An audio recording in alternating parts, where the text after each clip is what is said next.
Hello everyone, my name is Mini Sethi. Today we are going to learn about Kaldor growth model.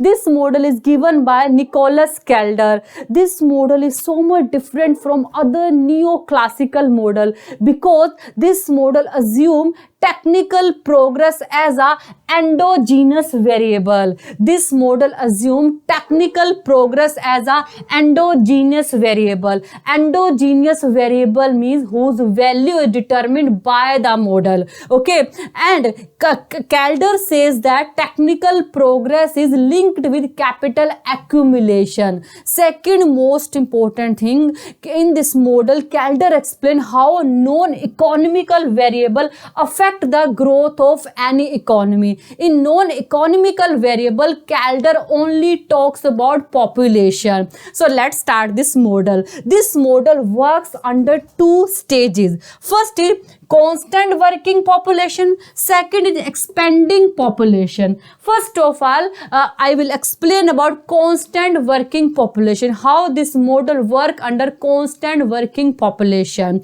Okay.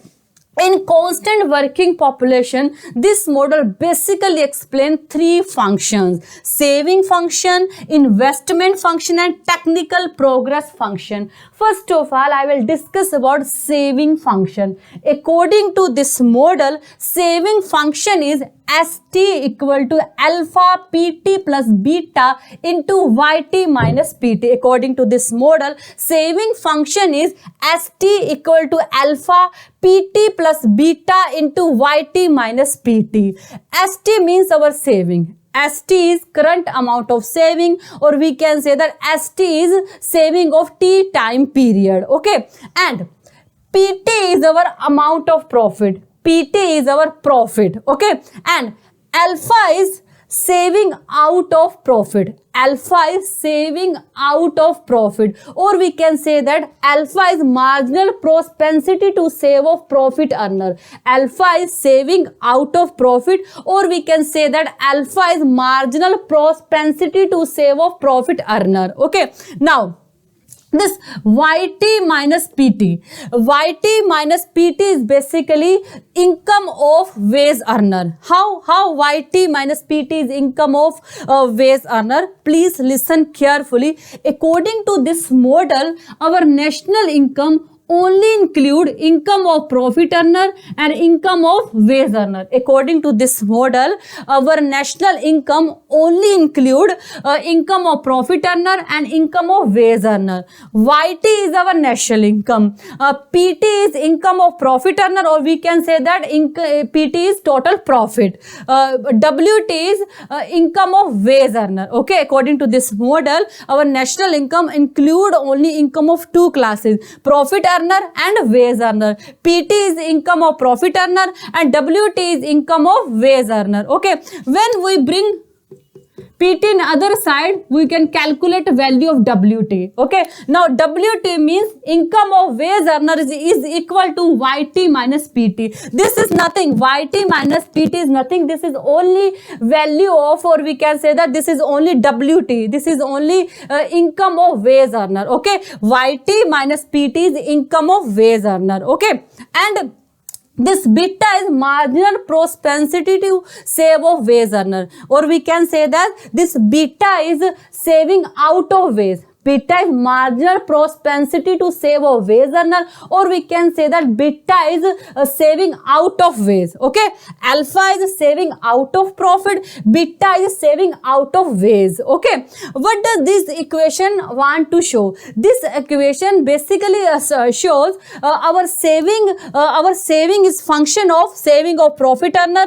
and saving of wage earner. Means our saving include saving out of profit and saving out of wages. I will repeat. According to this equation, our saving include saving out of profit and saving out of wages. Okay, now most important thing, according to this model, alpha always be less than 1. Alpha value always be less than 1. Why? Because all profit will not save. Some amount of profit will consume. Okay, alpha is a saving out of profit na, and alpha value always be less than 1.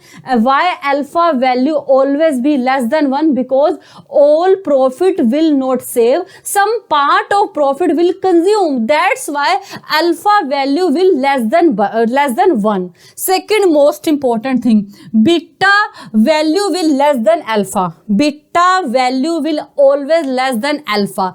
Alpha is saving of profit earner, beta is saving of wage earner. Okay, wage earner saving will less than profit earner saving. Obviously profit earner are businessmen, they are earning more, that's why they are saving more. On the other hand, wage earner are workers, labor, they are earning less, that's why their saving is less. Okay, so beta value will always less than alpha. Second most important thing, beta can be equal to 0 or greater than 0. If beta is equal to 0 means wage earner are saving nothing, their saving is none. Okay, on the other hand, if beta value is greater than 0 means wage earner are earning something. If beta value is equal to 0 means wage earner are saving nothing. Okay, on the other hand, if beta value is greater than 0 means wage earner are saving something. Okay, this is all about saving function. Now I will talk about investment function. Okay, according to this model, investment function is KT equal to alpha. Most important thing, here we also use alpha and beta, but meaning of this alpha and beta is completely different from alpha and beta which we use in saving function. Okay, please don't be confused. In investment function we are also using alpha and beta, but meaning of alpha and beta is completely different as we discuss in saving function. Okay, in investment function is equal to KT equal to alpha YT minus 1 YT minus 1 plus beta into PT minus 1 over KT minus 1 into YT minus 1. Very simple, don't be confused. Now please listen carefully, one by one I will explain meaning of everything. Okay, KT is our stock of capital. KT is our stock of capital. Okay, now this YT minus 1 is our output of previous year. YT minus 1, this YT minus 1 is our output of previous year. Okay, and this alpha is coefficient of output of previous year. This YT minus 1 is output of previous year and this alpha is coefficient of output of previous year. Okay, YT minus 1 is output of previous year and alpha is coefficient of output of previous year. Okay, now what does mean by this PT minus 1 over KT minus 1? This PT minus 1 is profit of previous year. This PT minus 1 is profit of previous year.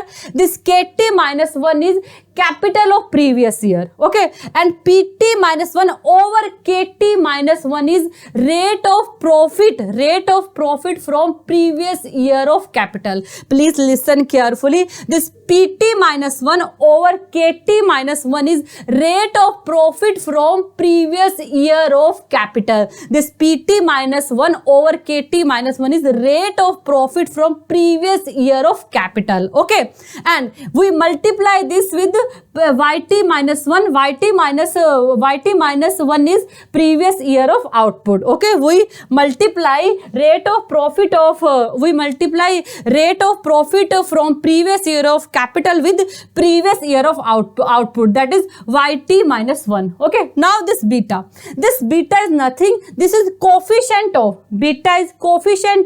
rate of profit of previous year of capital. Okay, please listen carefully. This one is rate of profit from previous year of capital and we multiply with this previous year of output, and beta is coefficient of this whole part. Beta is coefficient of this whole part, means beta is coefficient of PT minus 1 over KT minus 1 into YT minus 1. Okay, beta is coefficient of PT minus 1 over KT minus 1 into YT minus 1. Okay, this is just meaning of whole concept. Now I am going to explain. Please listen carefully. What does this equation want to show? In simple language, this equation want to show our investment our capital stock, our stock of capital, or we can say that our investment is depend on previous year of stock plus rate of profit which we earn from previous year of capital. Our capital stock depend on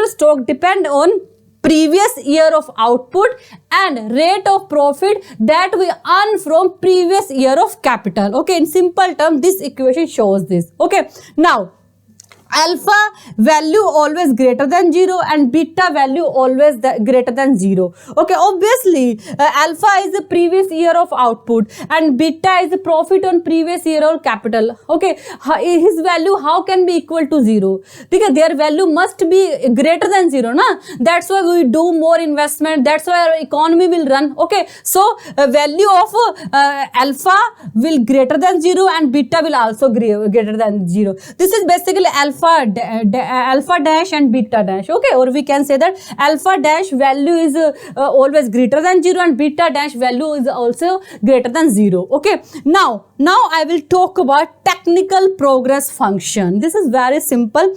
In technical progress function, this yt plus 1 minus yt over yt equal to alpha. Here in technical progress function we also use alpha and beta. So again, meaning of alpha and beta in technical function is completely different from investment function and saving function. Okay, in technical progress function we also use alpha and beta, but meaning of alpha and beta is completely different from investment function and saving function, because in investment function and saving function we also use terms in alpha and beta, na? So meaning of alpha and beta is completely different in technical progress function. Okay, yt plus 1 minus yt over yt equal to alpha dash plus beta dash into it over kt. Now please listen carefully. What does mean by this yt plus 1 minus yt over yt? This is nothing, this is only growth rate in income, or we can say that growth rate in output. This is only yt plus 1 minus yt over yt. This is rate of growth in our national income, or we can say that rate of growth in our output, our national output. Okay, yt plus 1 minus yt over yt is growth rate in our income. Okay, what does mean by this alpha dash? This alpha dash is coefficient of technical progress. This alpha dash is coefficient of technical progress, and this it over bt is our rate of investment. This it over kt is our rate of investment. It over kt is our rate of investment, and beta is capital per head. Okay, beta is capital per head, and we multiply our rate of investment with capital per head. Beta is capital per head and this is rate of investment, and we multiply our rate of investment with capital per head, and this alpha dash is coefficient of technical progress. Okay, what does this equation want to show? This equation just want to show our growth of national income. This is na yt plus 1 minus yt over yt is our growth in our national income, a growth in our income. Okay, our growth in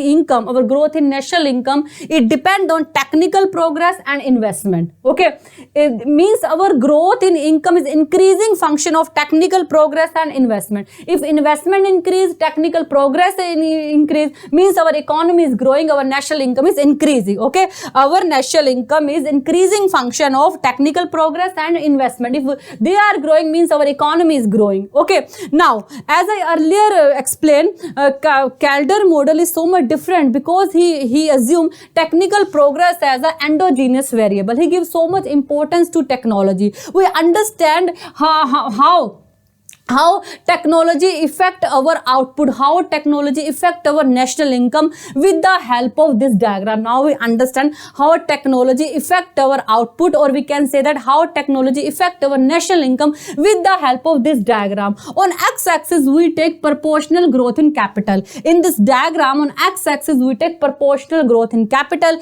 and y-axis we take proportional growth in income. On x-axis we take proportional growth in capital, and y-axis we take proportional growth in income. And this 45-degree line only represents steady growth. Okay, this red one 45-degree line, this one 45-degree line represents steady growth rate, and this TT curve represents technical progress. This TT curve represents technical progress. Okay, now please listen carefully.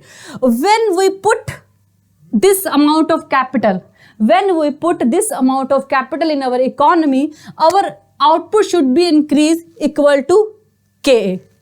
If we are putting this much amount of capital, our output should increase this much.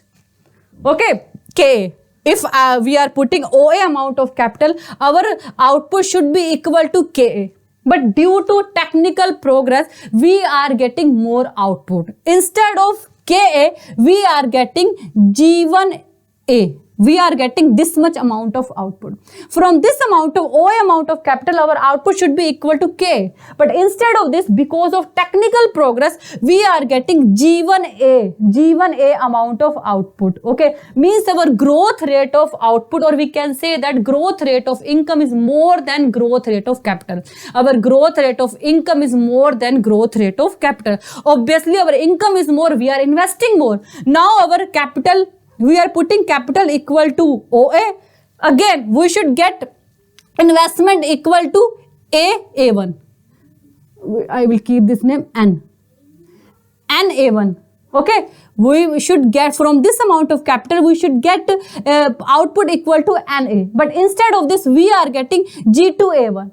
Again, we are getting more output because of technical progress. Again, if we put more capital, we are getting A2 amount of output. We should get B2 amount of capital, but because of technical progress, we are getting G3A2 amount of capital. Okay, we are getting more output because of technical progress. Okay, as we are moving forward at the point of G, as we are moving forward, we are seeing our output is amount of output is reducing. Na? Earlier it was GAK. Now it become G2N. Now it become G3B. Means as we are moving forward, our amount of output is reducing because marginal productivity is reducing. Now you can see earlier it was GK. Now it become G2N. Now it's become G3B. Okay? At G point, our output, growth of output become maximum. After G point, our output will not grow. At G point, our growth of output become maximum. Okay, this is how Calder explain importance of technology in our economical growth. Okay, now this is all about constant working population. As I earlier discussed, this model work under two stages: constant working population and expanding working population. I has already discussed about constant working population. Now I am going to explain about expanding population. Okay, in expanding population, we will understand with the help of this diagram, because this diagram explain each and everything about expanding population. Okay, on x-axis we take a growth rate of income. In this diagram, on x-axis we are taking proportional growth rate of income, and y-axis we are taking growth rate of population. Yeah, proportional growth rate of population. In x-axis we are taking growth rate in income, and y-axis we are taking growth rate in population. This red one curve show growth rate in income. This Y1, this YY curve, this red one curve show growth rate in income. Growth in income. Okay, and this 45-degree line again shows steady growth. Okay, this 45 blue one line shows steady growth, and this black one dotted curve you can see now, this dotted curve, dot curve, PT lambda. Okay, this is curve of population growth. This curve PT lambda represent growth of population. This PT lambda represent growth of population. This red one YY curve represent growth of income, and this is only 45-degree line that shows steady growth. Okay, this diagram shows as our income is growing, you can see as our income is growing, population growth is also growing. As income growing, population growth is also growing. But after certain point, at L point, our population become constant, but our income is still growing. Okay, at L point to this point, lambda point, this L to this lambda point, our population growth become constant, but our income is still growing. This n, this lambda is represent maximum growth rate of population. This lambda represent maximum growth rate of population. Now Kaldor explain whole concept of population growth and income growth with algebraic method. Okay, now I will explain it. This IT is percentage growth of population, or we can say that actual growth of population. This IT is percentage growth of population, or we can say that actual growth of population. And this GT is percentage growth rate of income, or we can say that actual growth rate of income. And this lambda, as I earlier discussed, lambda is maximum growth rate of population. Lambda is maximum growth rate of population. If our GT is less than n, GT is our actual growth rate of income and lambda is maximum growth rate of income.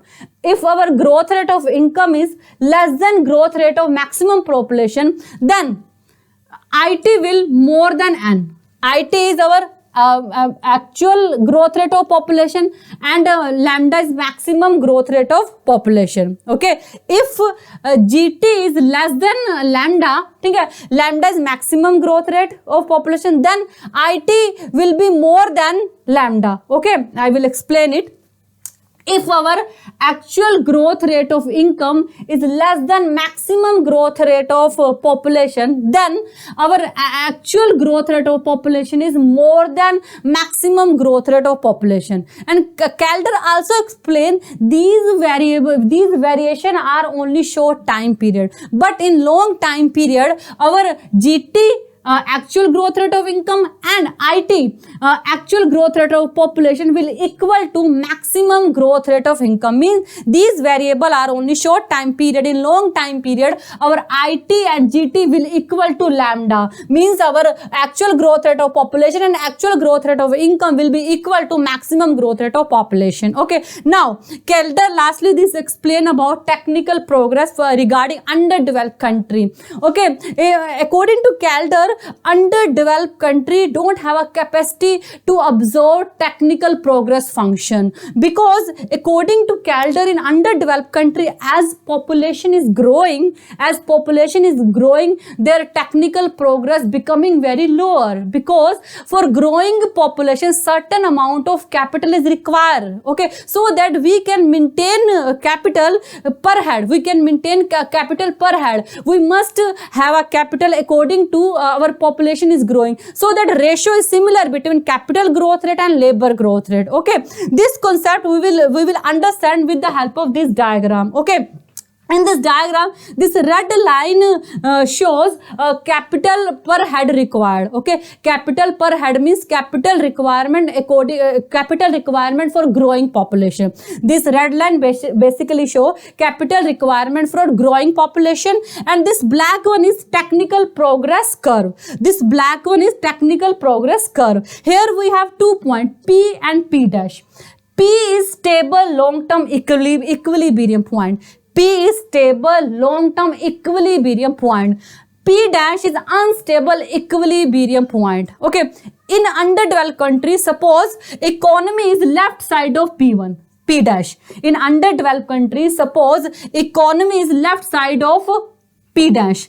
In left side of P dash, you can say capital is very low, capital is very less, only this amount of capital we have. Capital low means everything saving, investment, income, employment, everything is low. If these kind of situation persist for long time period,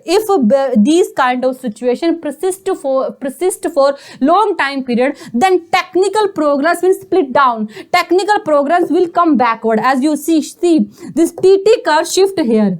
T dash, this dotted curve, na? This is because we don't have a capital according to requirement of our population. Okay, our technical progress curve is split down. This dotted one. This situation basically called stagnation. Okay, and this economy will move backward, and economy will not able to achieve this long-term equilibrium point because these situation persist for long time period. Okay, this is all about Kaldor growth model. I think you got understood, and thank you so much for watching this video. Bye, take care.